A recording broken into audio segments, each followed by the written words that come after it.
अर्जुना नदीतल्या मातीच्या भरावावरनं आमदार किरण सामंत यांनी अत्यंत आक्रमक भूमिका घेतलेली आहे। मुंबई गोवा महामार्गावर राजापूरमधल्या अर्जुना नदीवर पुलाचं बांधकाम केलं गेलं।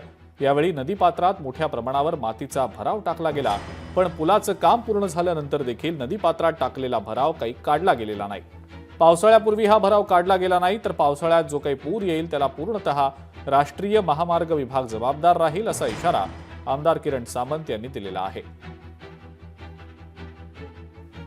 वरील पुलाचं बांधकाम चालू असताना जो मातीचा भराव टाकला गेला तो काढण्याकरता जे निवेदन दिलं होतं किंवा मागणी केली होती, त्याकरता मी स्वतः माननीय मुख्य अभियंता शेलार साहेबांना तसंच नॅशनल हायवेच्या संबंधित अधिकाऱ्यांना पत्रव्यवहार देखील केला आणि मी त्यांना अशी विनंती केली, हे काम जर ती केसीसी कंपनी करत नसेल तर तुम्ही स्वतः इरिगेशनच्या माध्यमातून किंवा अन्य कोणत्याही माध्यमातून केसीसी कंपनीच्या असलेल्या डिपॉझिटमधून रिस्क अँड कॉस्ट पद्धतीने हे काम करून घ्यावं ही त्यांना मी विनंती केली।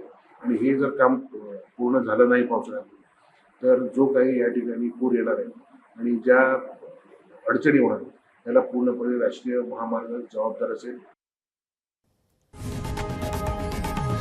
लोकशाही मराठी ऐका, पहा, जागरूक रहा।